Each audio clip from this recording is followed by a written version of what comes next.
You already know what it is. Brody here to talk this boxing. We gotta have a conversation. So saw somebody say on a boxing media website, they was talking about Errol Spence.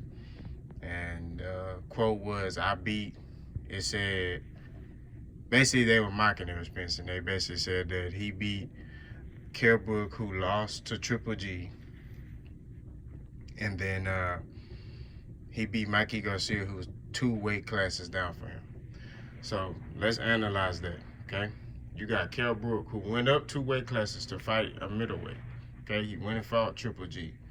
Okay, last time I checked, a lot of great fighters have losses on their record. The only one who doesn't have a loss on his record is Floyd Mayweather. Everybody can't be Floyd. Okay, so let's analyze the excuse. Brook was still a dominant welterweight, still skillful welterweight at that time, and he beat him. He stopped Brook. Y'all take credit away from that. Now if he was Lomachenko, y'all be giving him praise. It's amazing how y'all do black fighters. Like me, I box myself. So my perspective is always gonna be broader than the average man fan who sits in front of a computer who ain't never been in a fight in his life. When you sit there and you analyze this stuff, I don't pick sides. I'm not a man fan. I look at their skill, their talent, and then I'll give an analysis. You're not gonna hear me say, "Oh, he cherry picked, or he did this or he did that." No, or he's scared. You're not gonna hear me say that. And I feel like we need to stop that. We need to and I'm not gonna take that. Errol Spence beat Brook fair and square. He gets credit for that win. Last time I checked, Brook was still 154 IBF. Not 154, 147 pound IBF welterweight champion. So he was still a champion at that point. Yeah, he took a loss to Triple G. He chased after the money and he lost. And he actually, honestly, did pretty good against Triple G. It's just he couldn't take Triple G's power. And over time, it broke his orbital socket, his orbital bone. But Brook was exposing Triple G in that fight. He was beating the brakes off of Triple G. And that's when we really got to see that, hey, Triple G don't have any defense. He got a chin. He has a beard on him, but he don't have defense. Triple G's like Kovalev to me. I mean, if you start going to the body, if you invest to the body on him, you can stop Triple G if you invest to the body. But, a lot of guys don't do that. They want to go to the face. I feel like if you go to the body more against Triple G, you probably can stop him. Because there are times in the fights he get gassed. He just wills himself through the fight, which is, that's what a boxer's supposed to do. But anyway, back on Errol Spence. And then you talking about Mikey Garcia. Okay? Mikey Garcia called out Errol Spence. Errol Spence did not go looking for him. So let's analyze this. If Errol Spence did not take that fight, y'all would have been saying that Errol Spence is running from Mikey Garcia. And Mikey Garcia, last time I checked, was 38 or 39-0. He had a lot of experience. Okay, fought some top guys, revitalized his career, and he wanted to fight Errol Spence. He wanted to go. He was chasing a legacy. He wanted a legacy, and he kept calling out Errol Spence for a year. So when a guy keeps saying your name, hey, I'm gonna give you what you want. And that's exactly what Errol Spence did. And Mikey Garcia is still, to this day, a top fighter. He's a top elite fighter. He's not a guy that you just, you took a loss and you like, okay, I'm gonna fight him so I can get my confidence back. No. Mikey Garcia at any of the lighter weight classes is dangerous. From 147 down. You know what I'm saying? He's a skillful fighter. It's just Errol is that dude. It's just what it is, man. Like, Errol's that dude, man. I don't know what it is. Like, y'all won't give him his credit. Errol Spence is that dude. Am I sitting here saying he's the best welterweight? No, I don't think nobody's the best welterweight right now because there's still there's still big fights out there. You know, you still got Errol Spence, Terrence Crawford. You got Sean Porter, which Errol Spence finna fight. You got Keith Thurman. You got all these welterweights out here that can fight each other. You know. Now, once you start seeing one fighter start knocking off this person, okay, then you can say, hey, this guy looks like he's gonna be the best. But right now, it's open. You know what I mean? And I mean, Errol Spence, I feel like is a fighter. Nobody really, I won't say they don't want to fight him, but they don't want to take that risk. Errol Spence wanted to fight Danny Garcia.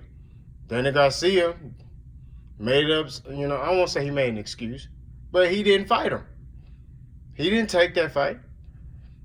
You know? Errol Spence caught out a lot of guys. They weren't giving Keith Thurman. They are not fighting Errol Spence. Sean Porter, it took him a while, but you know, he's finally fighting them. And it's not the fact that they're scared, it's just a risk. Because boxing is a business at the end of the day. You take a loss, that affects your money. That's how they're looking at it as. And that's how I see it. It affects your money. At the end of the day, if you are considered a top welterweight and you're making, let's say, $10 million a fight, you take a loss, that drops down to 8. Take another loss, that drops down to $2 million, you know? So it's like it affects your money at the end of the day. Unless you're like Canelo, where you got a good resume, and even if you take a loss, you still got a country behind you. They still gonna come to support you. But I'm tired of people, you know, speaking about black fighters like this. I could say a lot of stuff about Lomachenko. Lomachenko is not fighting Mikey Garcia. Mikey Garcia was calling him out actively like he was doing with Errol Spence. Lomachenko didn't want to take the fight. Why didn't Lomachenko fight Mikey Garcia? Why? You know? But then he called Mikey out when he was ready. When he felt like, okay, I'm ready now, I want Mikey. It don't work like that, bro. Like, when I wanted to smoke, you didn't want to fight. They both were available at certain. I don't remember the year, but I remember Mikey Garcia went to, I guess, Lomachenko's like media day, or I won't say media day, but he was in the green room, and they took a picture together, and Mikey shook his hand, and you know, Mikey was like, I want to fight Lomachenko. That's the fight I want.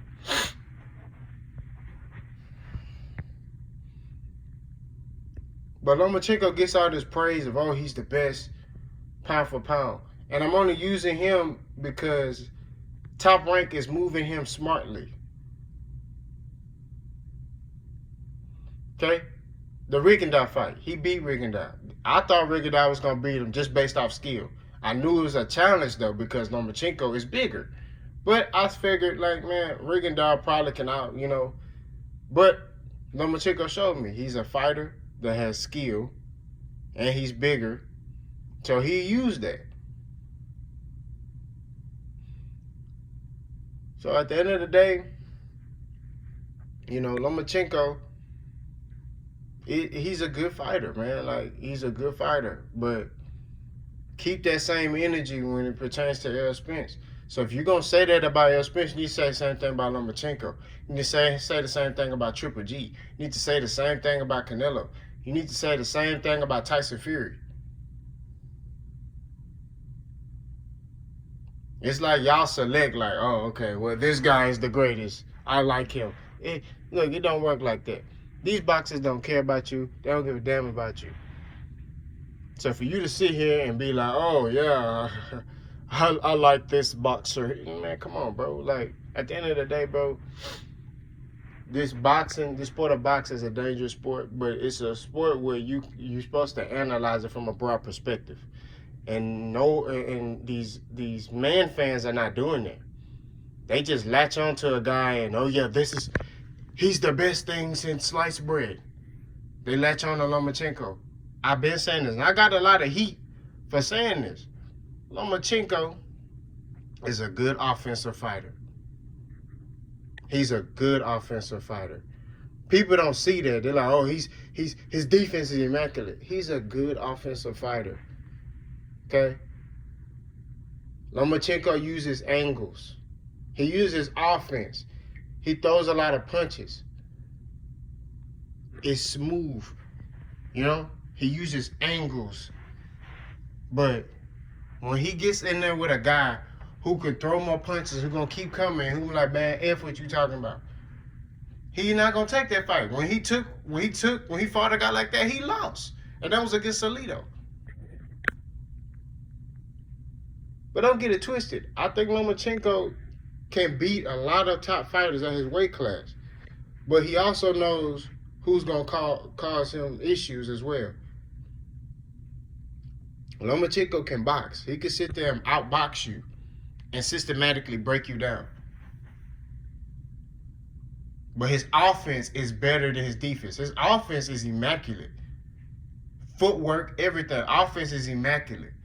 Because he throws a high volume of punches. He's changing angles on you. He's throwing a punch from different angles. So defensively, you like, man, this dude keep throwing punches. He just capitalizes on every angle. But what happens if you get him on the defense? That's what I want to see. That's what I'm saying. I never, but that's a whole nother video. All I'm saying is that when it pertains to Errol Spence, keep that same energy. Errol Spence, right now, is doing his thing. And it's only a matter of time. If he keep winning, if he keep knocking his way off, he beat Sean Porter, and then he come back and he like, man, I want to smoke with Terrence Crawford. Or man, let's say Pacquiao beats Keith Thurman. Man, I'll fight Pacquiao right now. And he beats him. You ain't gonna have no choice but to give Errol Spence his credit. But regardless of what Errol Spence does, he's gonna get criticized by certain groups of fans of people. And it's always the black fighters that get criticized the most. I find that ironic. You look at Deontay Wilder. He's an American champion, fought in the Olympics, won a bronze medal. He has rarely little to no support in his own country. But Tyson Fury could come over here from the UK, wear American clothes, American flag in his fight, and then sing afterwards, and he gets all this praise and accolades, and Tyson Fury is the best heavyweight. How? No, don't get it twisted. Nobody has beat him yet. Nobody has beat him. And I'm not saying Tyson Fury is a slouch. But at the end of the day, Tyson Fury knows what it is with Deontay Wilder. He knows what it is to fight. He knows what it is with Luis Ortiz. He knows what it is with Joshua. And I just feel like they're being selective in their approach, with these Caucasian European fighters. At the end of the day, when you analyze everything, this is a black and white thing. The black fighters, and I'm a black fighter. We're gonna forever get ridiculed for everything and anything. So at the end of the day, all you can do is just keep doing your thing and use that negativity as motivation. And that's what I think Errol Spence does. Just keep beating people. Eventually, they ain't gonna have nothing else to say.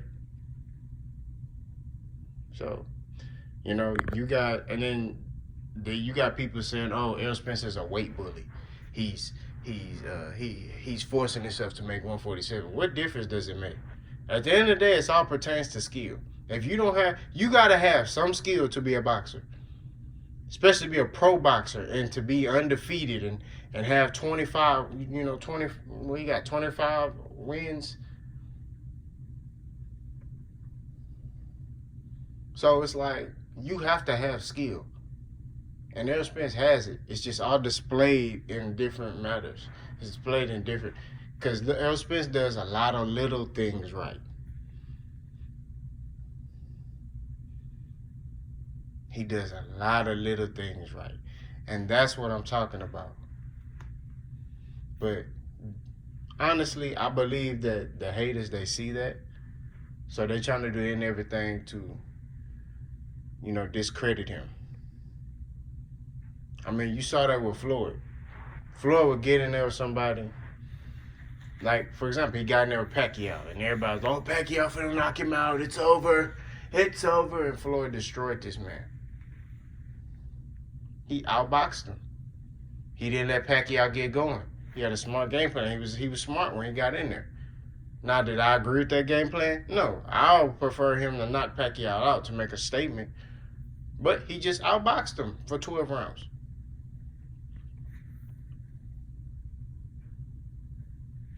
I honestly believe Pacquiao could never be Floyd, even if they fought when they were younger, because Pacquiao is not a defensive fighter, and that's what I'm saying. He comes forward. You talk about a young Floyd Mayweather who threw combinations, who was knocking people out, who was stopping people, and still had that same defense with the offense. No, man. I find it hard to believe that Pacquiao will beat Floyd. But it is what it is. I done said what I done said. I done did what I done did. I'm gone.